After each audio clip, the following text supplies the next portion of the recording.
नमस्कार दोस्तों, हैदराबाद में परसों असदुद्दीन ओवैसी ने एक जनसभा किया और उसमें उन्होंने फलस्तीन जिंदाबाद के नारे बहुत पुरजोर तरीके से यानी पूरी ताकत के साथ अपने लगाया।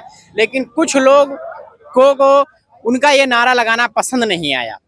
क्या हम यहाँ पे लखनऊ में मौजूद हैं, विधानसभा के पास में लोगों से जानकारी लेते हैं, पूछते हैं कि क्या वाकई जो असदुद्दीन ओवैसी ने ये नारा लगाया है ये देश हित में सही है या नहीं, और लोगों की अपनी क्या राय है फलस्तीन और इजराइल के मुद्दे पे। क्या कहना चाहेंगे साहब?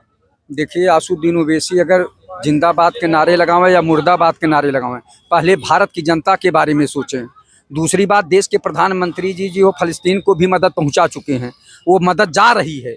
केवल वो इजराइल के बारे में बोलते थे, हकीकत में फलस्तीन को इन्होंने मदद दिया है। ये सच्चाई है, ये लिखा पढ़ी में है, ये वहाँ मदद पहुँच रही है। और ये लोग जो है विदेशों पे राजनीति कर रहे हैं, यहाँ का बोल के वहाँ। अरे भाई, अपने देश की बात करिए ना। अपने देश में गरीबी, बेबसी, लाचारी पे बोलिए, बेरोजगारी पे बोलिए, महंगाई पे बोलिए, भ्रष्टाचार पे बोलिए, इस पे बोलिए और इस पे चुनाव लड़िए। वो तो आप बाहर ले जाते हैं, यानी जनता का ध्यान भटकाने के लिए। ये असदुद्दीन ओवैसी जो है भारतीय जनता पार्टी की बी टीम है, यानी वो बोल के इधर से उधर कराना चाहते। बी टीम का आरोप कैसे लगा रहे हैं? चूंकि ये लोग सगे भाई हैं, आपस में बोला करते हैं, नूरा कुश्ती किया करते हैं कि हम ये बोलेंगे आप ये बोल दीजिए। आज तक आप ये बताइए कि रुकिए एक मिनट, हमारे साथ हैं बीजेपी के समर्थक भी खड़े, उन्हीं से क्या आप लोग असदुद्दीन ओवैसी को बीजेपी का बी टीम मानते हैं आप लोग? देखिए, असदुद्दीन ओवैसी साहब देश विरोधी बयान दिए हैं। इस बयान की मैं भर्त्सना करता हूँ। कौन सा बयान? जो भी बयान दे रहे हैं देश के साथ, ये बयान अच्छा, फलस्तीन जिंदाबाद के नारे लगाना देश विरोधी है? बिल्कुल विरोधी है। क्यों, कैसे? असदुद्दीन ओवैसी एक तो भारत के संविधान को नहीं मानते हैं, कानून को नहीं मानते हैं और केवल मुसलमानों की बात करते हैं। लेकिन आप जो देश विरोधी वाली बात कर रहे हैं, ये फलस्तीन जिंदाबाद के नारा लगाना देश विरोधी कैसे होगा? ये बिल्कुल देश के एक मेंबर ऑफ पार्लियामेंट को जो पढ़े लिखे अपने को बताते हैं, इस तरह की भाषा का प्रयोग नहीं करना चाहिए। किसी देश का जिंदाबाद और मुर्दाबाद नहीं करना चाहिए, अपने देश का जिंदाबाद करना चाहिए। अपने देश का तो जिंदाबाद, लेकिन खुद स्वयं प्रधानमंत्री भी फलस्तीन के मुद्दे पे खड़े हैं। प्रधानमंत्री जी खड़े हैं, उनका सम्मान है, आदर है, लेकिन ओवैसी जी केवल और केवल मुसलमान, तोप तलवार, पाकिस्तान, कुरान की बात करते हैं, इस्लाम की बात करते हैं। इसलिए उनको इस देश की संसद की सदस्यता से उनको हटा देना चाहिए और सांसद बनने लायक नहीं है। इसलिए कि केवल और केवल भारत ये धर्मनिरपेक्ष राष्ट्र है, भारत संविधान से चलता है, ये कुरान से, इस्लाम से। तो कहाँ, कब उन्होंने कहा कि ये देश कुरान से चलेगा?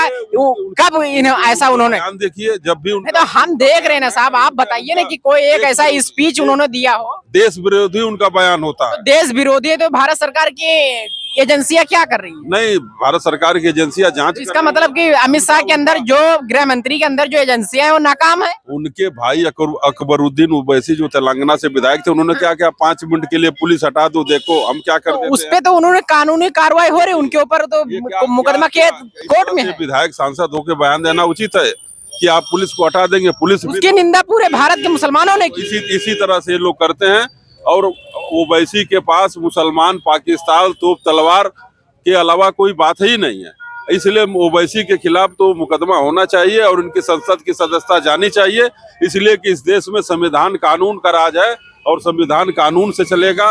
एक देश, एक खून, एक राष्ट्र और की बात होनी चाहिए, एक कानून की बात होनी चाहिए। ओवैसी की संसद की सदस्यता खत्म होनी चाहिए। किस मुद्दे पे ओवैसी जी की आप सदस्यता रद्द करना चाहते हैं? क्या ढेर सारे वीडियो, ढेर सारे बयान सुन लीजिए, केवल और केवल मुसलमानों को उकसाते हैं। मैं कह रहा हूँ कि ये चीज आपको मालूम है तो भारत सरकार की एजेंसियों को नहीं मालूम है क्या? सबको सब पता है। हाँ। और उस पर कार्रवाई भी हो रही है, एजेंसियां नजर भी रखी हुई हैं। उनकी जब भी जुबान चलती है तो तीखी चलती है। लोग कहते हैं बैरिस्टर हैं।